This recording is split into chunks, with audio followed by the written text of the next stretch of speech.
want to talk about the most dangerous with the Republic ever, January 6th. And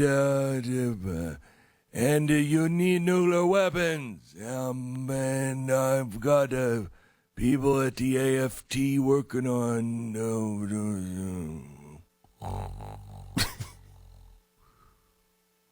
That's almost what that speech was yesterday.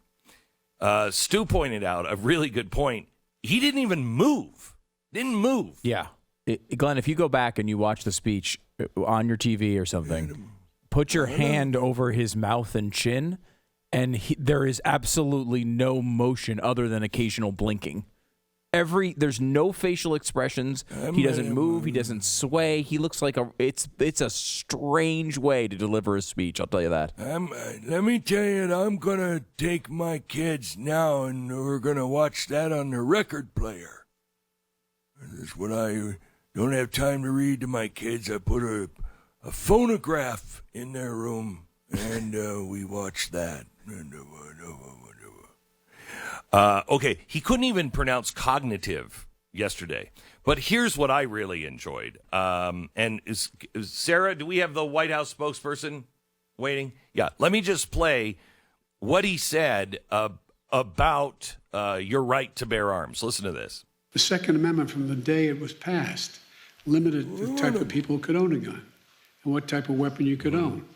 You couldn't buy a cannon. Those who say the blood of patriots, and all the stuff about how we're going to have to move against the government. You know the thing. Well, the tree of liberty is not water with the blood of patriots. What's happened is that there never been, if you wanted to think you need to have weapons to take on the government, you need F-15s and maybe some nuclear weapons. The point is there's always been the ability to rationally limit the type of weapon that can be owned and who can own it. Right. That's why we don't own nukes. That's why we don't have tanks.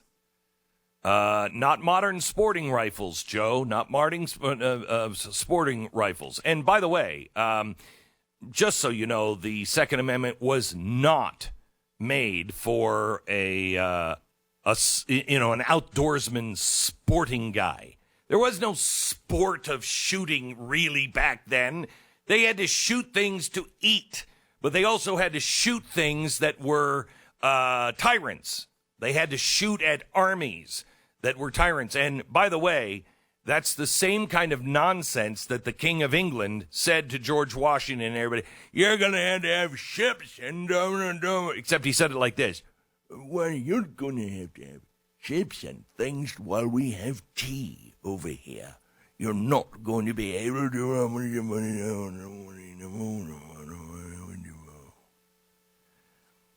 Tell that to the Taliban that is currently retaking Afghanistan. Tell that to the Taliban, because I don't think they have F-15s. I don't think they have F-22s. They're lucky to have a 22. You know what I'm saying? Not an F, just a 22. But, Mr. President, please, hands up, don't nuke. Please, hands up, don't nuke. Yesterday was a very important day because, as he said, there are radicals out there that want to destroy the government. No. First of all, I'm not a radical. I'm a constitutionalist. I'm an American, a proud American that recognizes the dark sides of our history and the good sides of our history. I believe in the American people. I believe that all of us, no matter your skin color, how you were born, where you were born, to whom you were born, makes no difference. No difference. Each of us are created as individuals, and none of us have to pay for the sins of our father. We have to pay for the sins, our own sins, and believe me, brother, that's enough. If that makes me a radical, then fine, you can label me as one, but that's not who I am. And I don't want to overthrow the government. I want an end to the march towards tyranny.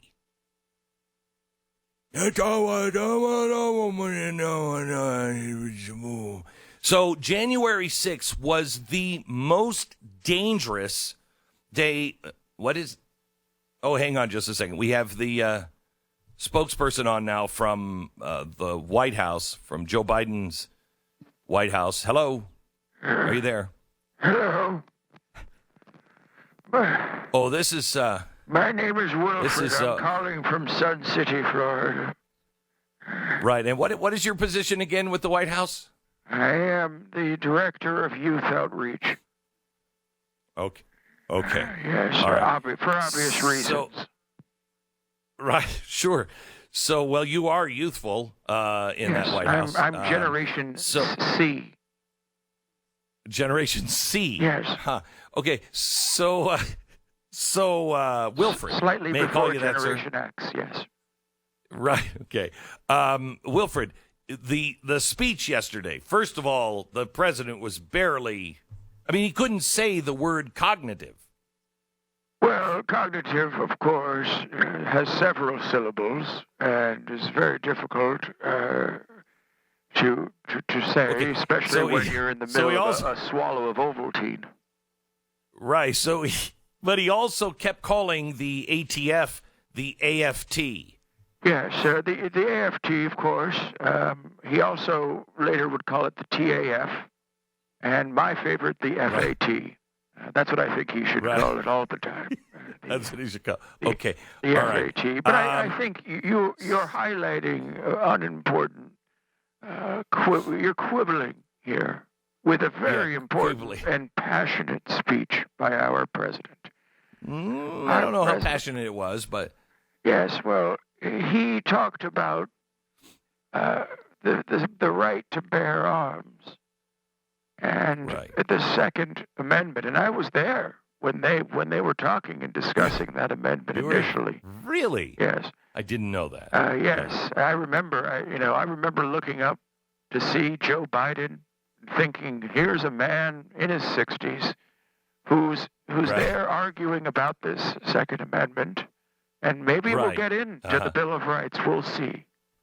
But Right. Okay. when we All were right. talking about that, Glenn, we didn't have the modern machinery that you have today.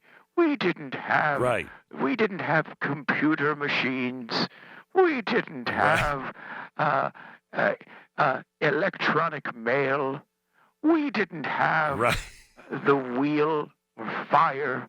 Right. We didn't have all of these new Right. fangled machines. When you and Joe were young. Right. And that's why the Second Right. Amendment may have made sense long ago, but now there are many reasons you should not have.